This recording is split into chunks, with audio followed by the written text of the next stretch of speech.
Hey there, 196 of the Basement Tapes. That's 70s Card Show, John Keating, all that fun stuff out of the way.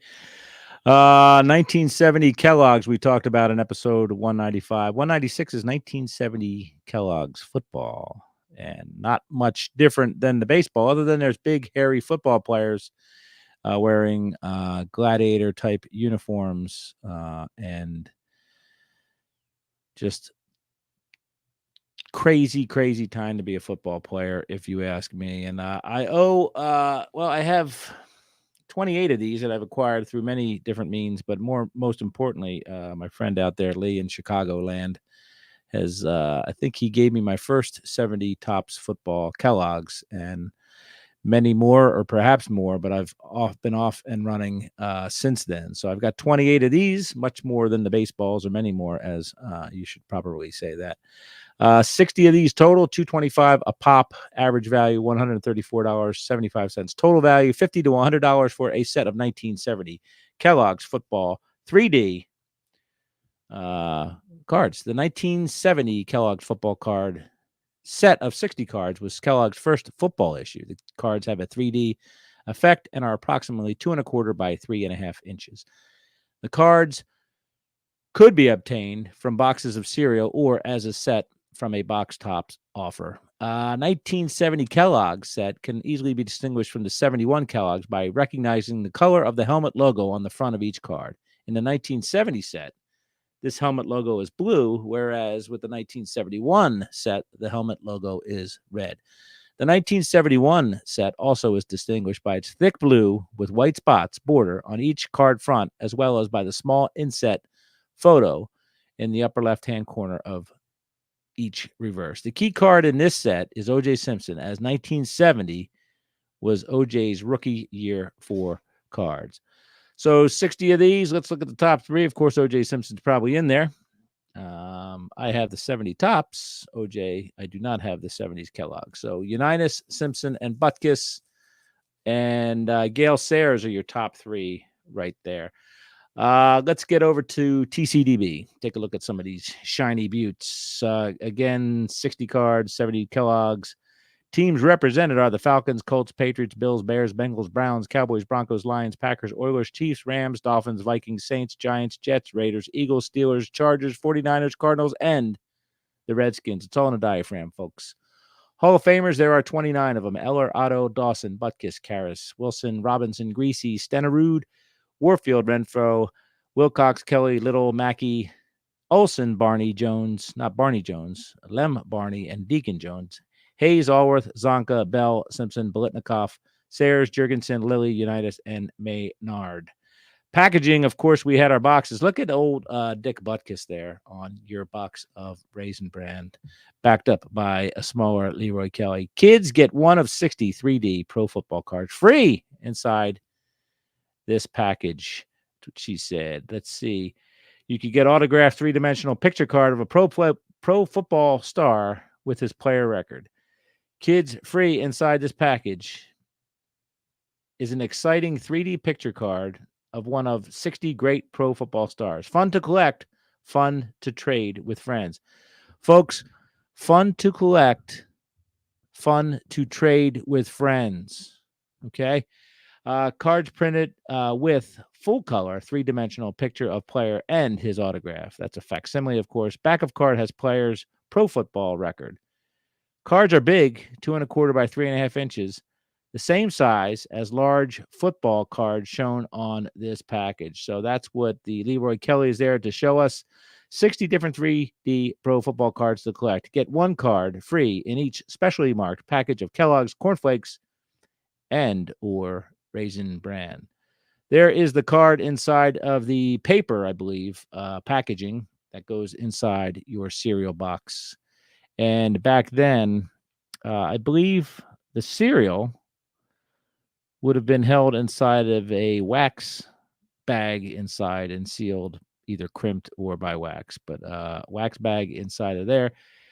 Raisin Bran, cornflakes, and a beautiful card in a little crimped paper packaging. I have some of these paper packaging from back in the day, and they don't hold the test of time. The crimping didn't work too well, but I still have a few of them laying about. Let's look at the gallery, Valerie. I said that too much. Carl Eller looks like he was just woken out of bed and asked to get in his uniform and a 3-point stance.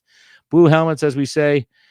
Jim Otto looking good, old 00. These cards kind of have a brown, grayish hue on the back of a white background. Tom Addy, Bill Nelson, Travis Wilson. These are, of course, mostly unhelmeted players and no logos right now. Okay, so it's easy to pull that off when you don't have helmets on, which has the logo. So players posing in their uniforms and no helmets. Dick Post is in there, card number 19. Good to see him. Jan Stenerud approaching a football. Larry Zonka. Let me see. I'm just going to try to find a card I can read from. Bobby Bell, number 42 of the Kansas City Chiefs. We'll go for him.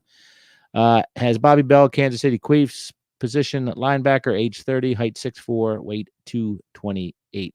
Has his yearly stats and his grand total stats, 17 total interceptions up to that point.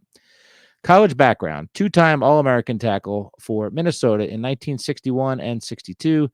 Won the Outland Trophy as the nation's outstanding lineman in 1962. Played on the college all-star team that defeated the Green Bay Packers in 1963. Personal info. Drafted by Kansas City in the 7th round in 1963. Born in Shelby, North Carolina, and attended Shelby's Cleveland High School, where he was an all-state quarterback.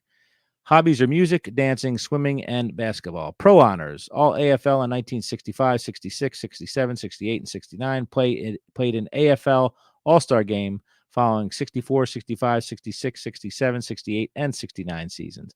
Kansas City has been the AFL's leading defensive team during his tenure with the club. Named to the all-time All-NFL AFL team, and named to the combined AFL-NFL team in 1968 and 69. Played 2 seasons of defensive end and then switched to outside linebacker in 1965. Additional statistics. Scored a touchdown on a recovered fumble in 1966. Returned an onside kick, 53 yards for a touchdown in 1969. And led all AFL linebackers with 5 interceptions in 68. So I was looking at his college background when I was talking about winning the Outland Trophy, and I mentioned that after he had mentioned he had 17 interceptions as a pro. So obviously he made the switch to linebacker, but man, that's still a lot of INTs for a big guy, 6'4", 228. George Webster, Houston Oilers, but obviously hanging out there in the LA Coliseum. That's kind of cool to see as well. Dick Shiner is here, card number 45. If you don't have a Dick Shiner in your collection, you are not a very good person to yourself. You need to treat yourself a little bit better. Darryl LaMonica looks like he is on warp speed there in space. I don't know what's going on in the background. O.J. Simpson in the dark blue Buffalo uniform. Again, it took a minute for players to make their way onto the average series of cards because O.J. Simpson would have been drafted in the late spring and would have been playing by August or July, I guess, in preseason games. He used to play a lot of preseason games. So perfect example there where it takes us a while to see football players, usually in their second or third years. Gail Sayers rocking the football there. And Homer Jones, 52, Sonny Jurgensen, Bob Lilly. That's an interesting Cowboys uniform there. Very, very dark blue jersey on Bob Lilly. Johnny Yu at what I think is the old Gray Lady Memorial Stadium in Baltimore. Tommy Nobis clearly playing on the AstroTurf of Riverfront Coliseum at that point. Nope, that's a lie because, well, I don't think Riverfront Stadium opened until 1970. So I don't know what's going on there, folks. Forgive me for that diversion. Ed Meter, card 57. Carl Lockhart, number 58. Don Maynard, number 59, and Greg Cook of your Bengals, card number 60. So that's the Basement Tapes 196. It's the 1970 Kellogg's football set, first of its kind. And but wait, there will be more. They tell us. They threatened, so hopefully they follow through.